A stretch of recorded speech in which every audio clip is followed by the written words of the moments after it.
Hello everyone, देखिए अब unit 6 का सी पार्ट स्टार्ट करेंगे, डिस्पर्जन ऑफ लाइट। ठीक है, तो इसमें जो सबसे पहला टॉपिक आता है वो यही आता है, डिस्पर्जन ऑफ लाइट क्या होता है। ठीक है, तो ये आपने पहले भी पढ़ा हुआ है, बड़ा सिंपल सा है। डिस्पर्जन का मतलब क्या होता है कि splitting of light into the 7 colour. तो यही लिखा हुआ है, the phenomena of splitting of light into 7 colours after passing through a prism is called dispersion of light. जब आप क्या करेंगे, प्रिज्म में से वाइट लाइट को आप पास करेंगे तो स्प्लिट हो जाएगी वाइट लाइट कितने कलर्स में, 7 कलर्स में। ये चीज़ आपको पहले भी पता ही थी। ठीक है, तो देखो यहाँ पर जैसे ये एक प्रिज्म है, क्लियर, और इसका रिफ्रैक्टिव इंडेक्स म्यू होगा। अब देखो ज़रा, ये वाइट लाइट इस तरीके से आई यहाँ पर, समझ रहे हो। ये मैं लिख देता हूँ यहाँ वाइट लाइट, और वाइट लाइट का आप बेस्ट एग्जांपल क्या समझ सकते हो, सनलाइट। ठीक है, तो वाइट लाइट आई, अब ये स्प्लिट होगी कितने कलर्स में, 7 कलर्स में। तो देखो स्प्लिट किस तरीके से होगी आपके पास, ये स्ट्रेट ऐसे जाती है इधर, ठीक है ना, ऐसे निकलती। लेकिन यहाँ पर क्या है, ये रेयर टू डेंसर जा रही है, तो ऑब्वियस सी बात है ये क्या होगी, डेविएट होगी इस तरीके से। कितनी बात क्लियर है या नहीं, इस तरीके से। ठीक, तो 7 कलर में होगी ये स्प्लिट। तो एक ये आ गया मान लो, दूसरा ये आ गया आपके पास, तीसरा ये, फोर्थ ये, फिफ्थ ये, और सिक्स्थ ये, और ये वाला आपके पास 7th आ गया। कितनी बात क्लियर है। ठीक है, आगे फर्दर अब क्या ऐसे होगी, यहाँ पर आपके पास देखो एक रिफ्रैक्शन तो यहाँ हो गई, एक रिफ्रैक्शन यहाँ होगी। अब डेंसर टू रेयर जाएगी, तो ये मैं आपको बताता हूँ किस तरीके से जानी है। इसमें ये वाली आपके पास डेविएट हो जाएगी इस तरीके से, ये इस तरीके से, ये ऐसे, ये ऐसे, ये ऐसे, ये ऐसे, और ये ऐसे, इस तरीके से निकलेंगी ये बाहर। ठीक है, और 7 कलर्स हैं, तो किस तरीके से स्प्लिट हो रही है ये आपको पता होना चाहिए। आपको पता होगा वैसे तो ये विबग्योर, ये आपने बहुत बार पढ़ा भी है। ठीक है, इससे लिखते हैं हम, तो नीचे से स्टार्ट करेंगे, VIBGYO and R, VIBGYOR. V मतलब वॉयलेट कलर, I मतलब इंडिगो, B मतलब ब्लू, G मतलब ग्रीन, और Y मतलब येलो, O मतलब ऑरेंज, एंड R मतलब रेड। ये कलर्स होंगे आपके पास। क्या इतनी बात क्लियर है या नहीं है, बताओ। ठीक है, और यहाँ एरो लगा देते हैं हम इस तरीके से। ठीक है, अब ये ऐसा होता क्यों है, इसको भी हम पढ़ेंगे, जो कि हमारे पास टॉपिक है कॉज ऑफ डिस्पर्जन। ठीक है, कितनी बात क्लियर है या नहीं है, ये चीज़ समझ में आई या नहीं। तो यानी कि डिस्पर्जन ऑफ लाइट है क्या, वो फिनोमिना जो कि स्प्लिट कर दे लाइट को कितने कलर्स में, 7 कलर्स में। यहाँ देखो 7 कलर्स में स्प्लिट हो गई थी प्रिज्म में ही, वो ऑब्वियस सी बात है, वो बाहर भी आएगी प्रिज्म से। ठीक है, तो लेकिन रिफ्रैक्शन करके आएगी बाहर, क्योंकि अब डेंसर टू रेयर जा रही है, तो और ज़्यादा ये इस तरीके से टिल्टेड आ रही हैं।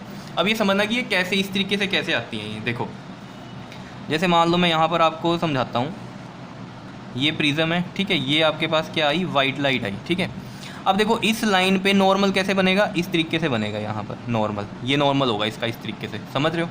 मैं आपको रिफ्रैक्शन बता रहा हूँ किस तरीके से हो रही है। ठीक है, तो ये आई आपके पास ये वाली रे, या जिसको आप वाइट लाइट बोल रहे हैं। ठीक है, अब मैं यहाँ पर एक ही रिफ्रैक्शन, एक रे की रिफ्रैक्शन करके दिखाऊंगा। ठीक है, साथ तो नहीं बनाऊंगा ताकि समझ में आसानी से आए। देखो स्ट्रेट ये ऐसे निकल जाती ना, समझ रहे हो।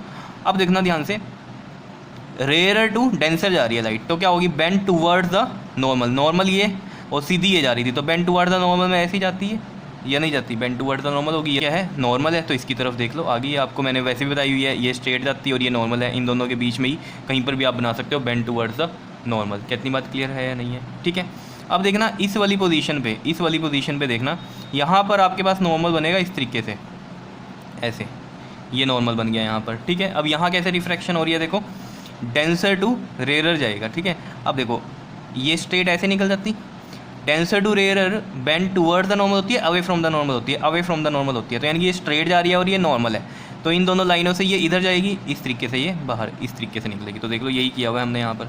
तो ये था नॉर्मल, इसको समझने का तरीका कि क्या है। क्लियर है इतनी बात। ठीक है, अब इसमें एक छोटी सी और मैं आपको बात बताता हूँ, एंगल ऑफ डेविएशन कौन सा होता है। देखो ये स्ट्रेट जो थी, यहाँ से जो लाइट आई है वाइट वाली, ठीक है, ये ऐसे जाती सीधी। ठीक है, और ये जो बाहर निकली है ये वाली, ये ऐसे बाहर निकल रही है। ठीक है, तो एक्चुअल में ये अगर मैं इसको बैक करूँ ट्रेस, तो यहाँ पर होगी ये कट। तो ये वाला जो एंगल है, ये वाला एंगल, समझ रहे हो, ये स्ट्रेट का, और ये जो बाहर निकली है ये वाली, जो मैंने बैक ट्रेस की इस तरीके से। ठीक है, तो मतलब जा ऐसे रही थी और आ कैसे रही है, ऐसे। तो कितना डिग्री पे टिल्टेड हुई, दैट इज़ डेविएशन एंगल, कितना डेविएट हुई है, क्योंकि मेन ये थी, उसके बाद बाहर जो इमर्ज हुई है वो ये हुई है। मैं सिंगल की बात कर रहा हूँ, अभी 7 की बात नहीं कर रहा हूँ। ठीक है ना, सिंगल से समझ रहे हैं क्योंकि हम कहानी, तो ये चीज़ आपको समझ में आ रही होगी कि डेविएशन एंगल किसको बोलते हैं हम, कि ये स्ट्रेट जा रही है और ये जो बाहर निकली थी, इमर्ज आउट हुई थी, इसको अगर मैं बैक ट्रेस करूँगा, तो इन दोनों लाइन, मतलब जो स्ट्रेट जा रही है और जो बाहर निकली है, इन दोनों लाइनों के बीच का जो एंगल होगा वो कौन सा होता है, डेविएशन एंगल, जिसको हम डेल्टा से बोलते हैं। क्या इतनी बात क्लियर है? वैसे ये कहानी आपको और ज़्यादा क्लियर होगी जब हम प्रिज्म फार्मूला वगैरह पढ़ेंगे, ठीक है। वहाँ पर डेविएशन का फार्मूला भी ड्राइव करना है हमें, ठीक है, और रिफ्रैक्टिव इंडेक्स भी निकलता है म्यू क्या होगा। क्लियर? तो ये चीज़ समझ में आई है या नहीं आई है? ये समझ में आया कि ये लाइनें इसी तरीके से क्यों बनी है, ये भी मैंने आपको बता दिया कि ये यहाँ पर इस तरीके से आती है और फिर बाहर ऐसे निकलती, तो ऐसे ही क्या होगा 7 की 7 का भी ऐसा ही होगा। क्लियर है इतनी चीज़? ठीक। अब बात करते हैं ऐसा क्यों होता है, स्प्लिट क्यों होती है ये 7 कलर्स में। देखो कॉज ऑफ डिस्पर्शन, नेक्स्ट क्या आ जाता है हमारे पास टॉपिक इसका, कॉज ऑफ डिस्पर्शन। क्या कारण है डिस्पर्शन का? तो देखो the basic cause of dispersion is that refractive index of material of prism is different for different colours of wavelength. मतलब देखो इस चीज़ को समझो, डिफरेंट कलर्स हैं या हम कह रहे हैं डिफरेंट वेवलेंथ्स हैं। इसका क्या मतलब हुआ, यानी कि हर एक कलर की अलग वेवलेंथ है। मतलब रेड की अलग वेवलेंथ है, ऑरेंज की अलग है, येलो की अलग है, ग्रीन की अलग है, ब्लू की अलग है, इंडिगो की अलग है और वायलेट की अलग है। तो ये यहाँ पर क्या कह रहा है आपको, कह रहा है डिफरेंट वेवलेंथ्स हैं यानी कि डिफरेंट कलर्स हैं, तो उनके लिए ये जो प्रिज्म का जो रिफ्रैक्टिव इंडेक्स है ये भी डिफरेंट हो जाएगा। ये कह रहा है, बात समझ रहे हो? डिफरेंट कलर हैं और डिफरेंट ही वेवलेंथ हैं, तो उनकी वजह से क्या होगा, ये जो प्रिज्म का जो भी रिफ्रैक्टिव इंडेक्स है वो चेंज हो जाएगा 7 के 7 कलर्स के लिए। तो अगर रिफ्रैक्टिव इंडेक्स चेंज हो रहा है, देखो सीधी सी बात है, आपको पता है जिसका रिफ्रैक्टिव इंडेक्स ज़्यादा वो क्या है, डेंसर ज़्यादा, सीधी सी बात है। तो वहाँ पर क्या होगा, बैंड भी ज़्यादा होगी लाइट। ये मैंने आपको बता रखी थी चीज़, जितना ज़्यादा जिसका रिफ्रैक्टिव इंडेक्स वहाँ पर क्या होगा, उतना ही ज़्यादा बैंड टुवर्ड्स द नॉर्मल रहेगी। ये चीज़ याद रखना, ठीक है। तो यहाँ पर भी यही हो रहा है। तो डिफरेंट कलर्स हैं, उनकी डिफरेंट वेवलेंथ है, उस डिफरेंट वेवलेंथ की वजह से प्रिज्म का रिफ्रैक्टिव इंडेक्स भी हर एक कलर के लिए चेंज हो गया, क्योंकि उनकी जो वेवलेंथ है वो भी अलग अलग है। इस वजह से जो प्रिज्म का रिफ्रैक्टिव इंडेक्स है वो भी उनके लिए अलग अलग हो गया। अब अलग अलग रिफ्रैक्टिव इंडेक्स हो गया तो इसका मतलब क्या हुआ, जिसका रिफ्रैक्टिव इंडेक्स ज़्यादा, यहाँ पर देखो सबसे ज़्यादा डेविएट कौन सी हो रही है, वी वाली है, वॉयलेट। तो यानी कि ये सबसे ज़्यादा डेविएट है, यानी कि इसका रिफ्रैक्टिव इंडेक्स सबसे ज़्यादा आया होगा। और ये आर वाली जो है, ये रेड वाली जो है, ये सबसे कम हो रही है डेविएट, तो इसका मतलब इसका रिफ्रैक्टिव इंडेक्स सबसे कम होगा। बात इतनी समझ रहे हो या नहीं? ये चीज़ क्लियर हुई? अब देखो जरा इस चीज़ को समझो, ये तो चीज़ आपके क्लियर हो गई। अब एक जो फॉर्मूला है वो क्या है, mu is inversely proportional to lambda. मतलब जिसकी वेवलेंथ ज़्यादा उसका रिफ्रैक्टिव इंडेक्स कम। मेरी बात समझ रहे हो? जिसकी वेवलेंथ ज़्यादा उसका रिफ्रैक्टिव इंडेक्स कम, यही होता है इन्वर्सली प्रोपोर्शनल का मतलब, ठीक है। और ये जो है रिलेशन हमें कहाँ से मिला है, ये मिला है हमें कॉशीज़ फार्मूला से, ठीक है। वहाँ से ये हमने रिलेशन, जो फार्मूला था कॉशीज़ फार्मूला, ठीक है, वहाँ से हमने ये रिलेशन जो है देखा है। क्लियर? कि lambda is inversely proportional to mu. तो जिसका लैम्डा कम उसका रिफ्रैक्टिव इंडेक्स ज़्यादा, और जिसका लैम्डा ज़्यादा उसका रिफ्रैक्टिव इंडेक्स कम। क्या इतनी बात क्लियर है या नहीं है, बताओ? तो यहाँ पर आपको पता है रेड की जो वेवलेंथ होती है, यानी कि जो लैम्डा होता है वो सबसे ज़्यादा होता है, इसलिए इसका रिफ्रैक्टिव इंडेक्स कम। और देखो रिफ्रैक्टिव इंडेक्स कम तो ये डेविएट भी कम हुई है। और वॉयलेट का जो आपके पास वेवलेंथ होती है वो सबसे कम होती है, समझ रहे हो? वॉयलेट की वेवलेंथ क्या होती है, सबसे कम होती है। इस वजह से क्या होगा, इसका रिफ्रैक्टिव इंडेक्स सबसे ज़्यादा होगा, और ये देख लो सबसे ज़्यादा डेविएट भी हो रही है। क्या इतनी बात क्लियर हो रही है या नहीं हो रही है? अब ये तो देखो आपको पता ही होगा, क्लास 10th वगैरह में भी आप लोगों ने पढ़े ही होंगे, ठीक है। जो सिग्नल्स होते हैं आपके वो रेड होते हैं, ठीक है ना। जो आप ट्रैफिक लाइट के सिग्नल देखते हैं या ट्रेन्स वगैरह में भी देखते हैं, जो सिग्नल होता है उसमें रेड होता है रुकने का, ठीक है ना। ऐसा क्यों? क्योंकि वो दूर से भी दिख जाएगा, रेड जो है वो दूर से भी दिख जाएगा। इस वजह से रेड सिग्नल को हमने क्या बोला है, डेंजर के लिए भी यूज़ करते हैं या रुकने के लिए भी यूज़ करते हैं। क्यों? क्योंकि इसकी वेवलेंथ ज़्यादा, ये दूर तक दिख जाएगा। समझ रहे हो इस बात को? इसलिए आपने देखा होगा जो आपकी कार्स वगैरह हैं, बाइक्स वगैरह, उनके पीछे भी क्या है आपके पास, रेड लाइट होती है, ठीक है ना। क्योंकि इससे क्या होगा, जो पीछे आपके पास जो कार आ रही है, ठीक है, तो वो अगले वाले को आसानी से देख सके, समझ रहे हो, क्योंकि उसके पीछे रेड लाइट लग रही होगी। तो रात को जो है वो आसानी से देख सकता है रेड लाइट को, क्योंकि वो दूर तक जाएगी, क्योंकि वेवलेंथ उसकी सबसे ज़्यादा है, ठीक है। तो इसलिए जो बैक लाइट्स होती हैं वो कैसी होती हैं, रेड होती हैं, और जो डेंजर सिग्नल्स होते हैं वही बनाए गए हैं। क्लियर? ये बातें तो क्लियर होंगी आपको, इसमें तो कोई परेशानी वाली बात नहीं होगी। अब मेन कहानी पे आ जाओ। देखो ये तो समझ में आ गया आपको, लैम्डा ज़्यादा रिफ्रैक्टिव इंडेक्स कम, समझ रहे हो? इसकी वजह से तो स्प्लिट हो रही है ना वो, समझ रहे हो इतनी बात? क्योंकि इनका जो डेविएशन है वो रिफ्रैक्टिव इंडेक्स पे डिपेंड करता है। तो लैम्डा जिसका ज़्यादा उसका रिफ्रैक्टिव इंडेक्स कम, यानी कि वो डेविएट भी कम होगी। और जिसका लैम्डा आपके पास कम है उसका रिफ्रैक्टिव इंडेक्स ज़्यादा होगा, तो यानी कि वो डेविएट भी ज़्यादा होगी। डेविएट वाला ये है आपके पास रिलेशन। क्या लिख रखा है इसमें, due to the different refractive index there deviation is different. तो ऑब्वियस बात है कि डेविएशन क्या हो रही है, डिफरेंट हो रही है। डेविएशन डिफरेंट हो रही है तो इसका मतलब क्या है वो, यानी कि उनकी स्प्लिटिंग है, सीधी सी बात है। समझ रहे हो इतनी कहानी। और ये रिलेशन कहाँ से आता है आपके पास, अभी जब हम आगे रिफ्रैक्शन थ्रू अ प्रिज्म पढ़ेंगे तो उसमें आएगा आपके पास calculation of angle of deviation. तो एंगल ऑफ डेविएशन वहाँ जब हम निकालेंगे वहाँ से ये रिलेशन बनता है कि जो डेविएशन एंगल है वो किसके डायरेक्टली है, म्यू के, यानी कि रिफ्रैक्टिव इंडेक्स के। जिसका रिफ्रैक्टिव इंडेक्स ज़्यादा डेविएशन ज़्यादा होगी, जिसका रिफ्रैक्टिव इंडेक्स कम डेविएशन कम होगी। तो इसी पे ये काम करता है। क्या इतनी बात क्लियर है या नहीं है बताओ। ये तो चीज़ समझ गए होंगे आप। जैसे मैंने यहाँ अभी आपको डेविएशन बताई, ये वाली चीज़, ठीक है। तो आप खुद सोचो, ये वाली जो है रे, यहाँ से ही मैंने आपको बताया कि ये कम डेविएट हो रही है, तो इस बात है ये कम डेविएट हो रही है तो ये भी कम डेविएट हो रही होगी। समझ रहे हो ना इस बात को। और डेविएशन एंगल मैंने क्या बताया था आपको, ये वाली लाइट और ये वाली लाइट के बीच में होगा, ठीक है। अब देखो इसको डेविएशन को मैं दोबारा एक बार आपको क्लियर कर दूं, क्योंकि ये चीज़ जो है क्लियर होनी बड़ी ज़रूरी है आपके लिए। देखो यहाँ पर बनाता हूँ मैं, देखो एक मैं रेड के लिए बनाऊंगा और एक वी के लिए बनाऊंगा। जैसे मान लो ये वाइट लाइट आई है आपके पास, ठीक है, ये स्प्लिट हुई इधर रेड में, तो ये ऐसे आ गई, ठीक। और एक ये मैंने बना दी किसके लिए, वी के लिए, ये वी है और ये रेड, क्लियर।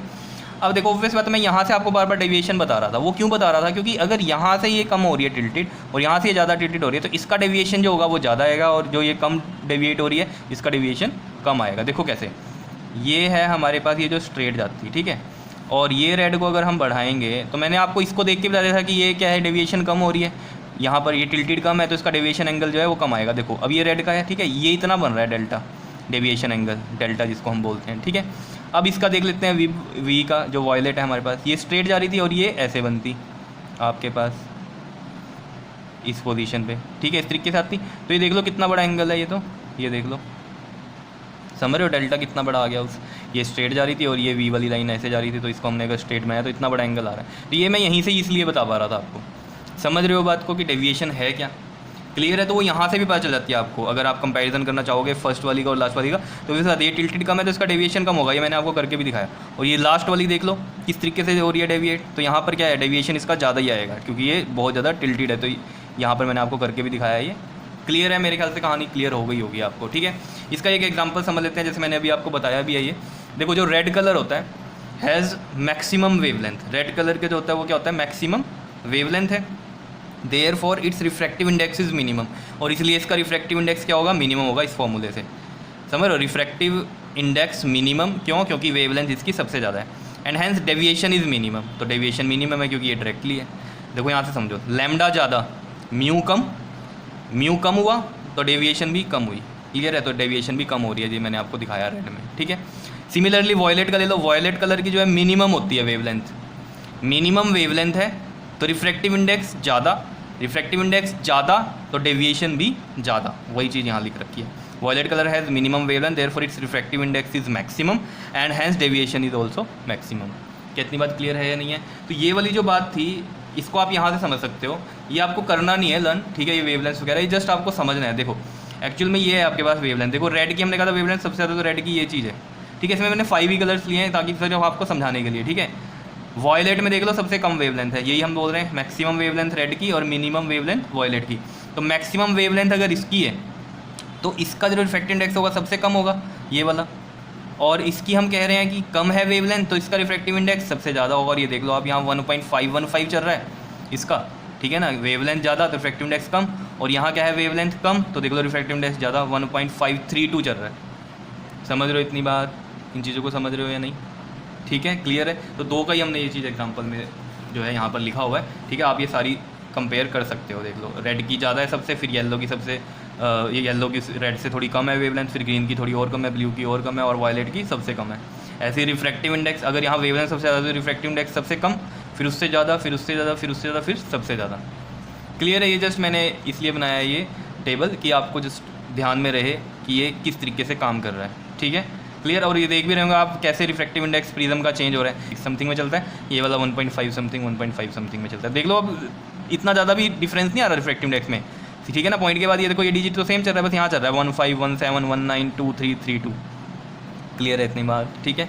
समझ रहे होंगे क्या है चीज़ें ये, क्लियर। ये चीज़ समझ में आई आपको। कॉज ऑफ डिस्पर्शन में जो ये बात लिखी हुई थी कि जो बेसिक कॉज है डिस्पर्शन का वो क्या है कि जो रिफ्रैक्टिव इंडेक्स है मटेरियल ऑफ प्रिज्म का वो डिफरेंट है। जैसे यहाँ पर मैंने आपको बताया डिफरेंट हो गया, डिफरेंट कलर ऑफ कलर्स का, या फिर हम कह सकते हैं वेवलेंथ्स का, ठीक है। तो वही लिखा हुआ है कि refractive index of material of prism is different for the different colours of wavelength. और अगर रिफ्रैक्टिव इंडेक्स ही अलग हो गया तो ऑब्वियसली बात है वो डेविएट भी अलग अलग तरीके से ही करेंगे, ठीक है। और डेविएशन उसके डायरेक्टली होता है, जिसका रिफ्रैक्टिव इंडेक्स ज़्यादा डेविएशन ज़्यादा, जिसका रिफ्रैक्टिव इंडेक्स कम उसकी डेविएशन कम।